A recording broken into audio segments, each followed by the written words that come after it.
Sequência as apostas em ping-pong, venho trazer aqui o que aconteceu no meu segundo dia a partir dessa banca de R$ 50. Eu trouxe um primeiro vídeo onde eu mostrava duas entradas que eu fiz no mesmo jogo e trazia as análises correspondentes explicando o porquê de eu ter feito cada uma das entradas. Falava da minha meta diária de 2 a 3% de ganho e mostrava uma planilha com os resultados. Esse vídeo vai falar sobre o segundo dia, onde eu não agi conforme o desejado. Eu gostaria de aproveitar para poder falar também uma, sobre um assunto muito importante que é o controle emocional e a hora de saber parar. Então o que acontece? Tá aqui aberta uma tela em tempo real, onde eu mostro as duas apostas que eu fiz no primeiro dia. No primeiro dia, que foi no dia 11 de dezembro. Aqui são as apostas com os ganhos que eu obtive, conforme explicado no primeiro vídeo. Já no dia 12, inicia-se a partir dessas apostas aqui, onde de baixo para cima, na primeira eu tive um head, aí eu fiz uma cobertura no mesmo jogo, no set seguinte, e obtive um green. Aqui eu tive cerca de 1,5% de ganho. Aí no jogo seguinte, eu já comecei a fazer apostas da forma como não é recomendado. Por quê? Porque eu obtive 2 heads no mesmo jogo, no primeiro e no segundo set, e eu fiz uma segunda cobertura. Além da primeira entrada, onde foi head, além da entrada, né, onde foi head, eu fiz uma primeira cobertura e ela também deu head. Eu deveria parar por aí, mas eu insisti e fiz uma segunda cobertura. Por que eu fiz isso? Um dos motivos é porque o jogo ele tinha uma boa tendência para dar acima de 18,5 pontos no set. Mas principalmente foi falta de controle emocional. Foi fraqueza. Porque não é indicado fazer duas coberturas. Porque como pode ser visto, a primeira entrada foi de R$ 1, que corresponde a 2% da minha banca inicial de R$ 50. A segunda entrada, que foi uma cobertura correspondente a R$ 2, que seria 4% da banca. E aí, acontecendo o head, eu fiz essa terceira entrada no valor de R$ 5. Já eram 10% da banca expostos. 10 com 6% aqui, 16% da banca expostos em um único jogo. Isso é totalmente imprudente. Eu fui pelo fato de ter uma boa tendência nesse jogo para dar over 18,5 pontos, mas não deveria fazer, deveria aceitar o head e seguir em frente. Bem, aqui eu obtive um green forçado, né? E dessa forma, isso correspondeu a 1,4% de ganho, somado com esse 1,5% aqui mais ou menos, 1,5%, 1,5%, já daria quase 3% de ganho nesses dois jogos, mesmo com essa irresponsabilidade aqui. Aqui eu já tinha mais do que batido a meta, porque estava quase 3% de ganho em relação ao banco inicial. O que eu deveria fazer, deveria ter parado, mas não, eu continuei. Encontrei um outro jogo onde tinha uma boa tendência para um dos jogadores vencer não só o set como a partida. Se vocês observarem o confronto aí e fizerem uma busca no SofaScore ou em qualquer site de busca, né? Lembrando que essa é a Liga Pro da Rússia, vocês verão que essa tendência de vitória desse jogador em questão, ela era muito forte. E eu levei um head no primeiro set, fiz uma cobertura elevada no segundo set, levei head. E esquecendo essa entrada e vindo pra. Nesse jogo eu só fiz uma cobertura mesmo. Nesse jogo eu só fiz uma cobertura. Então eu não fiz duas coberturas nesse jogo, pelo menos isso. Mas eu já adianto que o jogador favorito ele perdeu o terceiro set também. Então, o que eu tinha de lucro obtido até esse jogo aqui, nesse jogo aqui eu botei tudo a perder. O que isso gerou? Isso gerou mais tensão e eu busquei mais um jogo onde tinha uma boa tendência de um jogador para vencer não só o set como a partida. Ele perdeu o primeiro set e ele venceu o segundo set. Não satisfeito com o green forçado, eu entrei no terceiro set. Ele perdeu o terceiro set e ele perdeu o quarto set.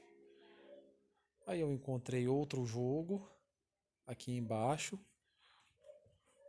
onde tinha uma tendência para o jogador vencer e ele venceu o terceiro set. Enfim, aqui já são 4 jogos que eu fiz a aposta, um deles eu obtive uma série de heads. Nesse jogo aqui eu já fiz uma entrada totalmente fora do padrão, no valor elevado. Eu quero mostrar aqui que eu perdi o controle. Eu perdi o controle que eu deveria ter para seguir uma gestão adequada e bater a meta e parar. E aqui eu posso mostrar para você que está assistindo mais um jogo que não foi bem assim. E aqui você já vê um valor elevado. Um valor de R$ 20, que seria correspondente a 40% da minha banca inicial de R$ 50. Somado a esses quase R$ 8 aqui, e somado a 2, 3, ou seja, mais de R$ 30 expostos num jogo só. Aqui eu já estava tentando recuperar a banca perdida. De forma que no final das contas a minha banca inicial de R$ 50, que dentro das minhas expectativas era para ser R$ 52, R$ 53 no máximo, se tornou esse valor. Aqui eu já entro numa situação que é um ganho elevado com base em apostas mal planejadas. Eu tive foi sorte. Então, em determinado momento, até esse ponto aqui, que eu falei inicialmente, eu tinha batido a meta, fazendo 2 entradas como cobertura, praticando martingale. Aqui eu já fui responsável, mas consegui bater a meta. Aqui eu já errei. Deveria ter aceitado esse head e buscado mais algum jogo ideal. E outra coisa que eu quero comentar é que ultimamente eu venho tendo muito azar em jogos onde eu entro para o vencedor do set, o vencedor da partida. Como pode se mostrar nesse jogo aqui.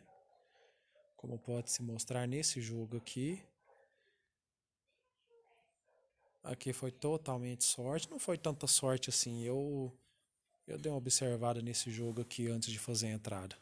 O jogador favorito tinha 4 vitórias e uma derrota. Ele já esboçava um certo favoritismo. Mas no geral, onde eu entrei para o vencedor do set, eu não fui bem sucedido como eu gostaria de ter sido. E eu tenho tido mais sucesso quando eu entro para número de pontos, para mais ou para menos de 18 pontos e meio.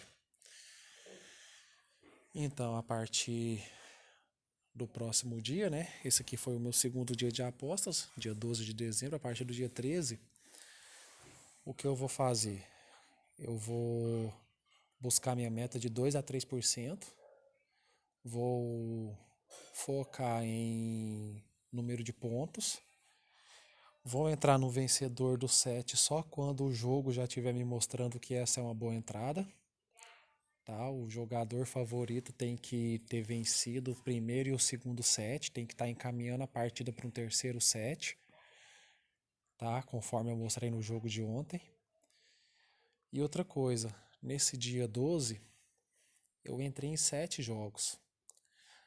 Um número bastante elevado, comparando com o dia 11, que eu entrei em apenas um jogo. E já obtive a meta. Já alcancei a meta com um jogo apenas. Nesse dia 12 eu entrei em 7 jogos. Um número bem elevado de jogos. Por isso, daqui pra frente, eu vou procurar bater a meta. Vou procurar entrar no máximo em 3 jogos. E se em 2 jogos eu bater a meta, eu já encerro. Não vou buscar o terceiro jogo. Mas se em 2 jogos eu não tiver conseguido a meta, eu procuro um terceiro jogo. Se eu buscar 2 jogos e nesses 2 jogos eu obtiver 2 heads, um head no primeiro jogo e um head no segundo jogo, aí eu também paro.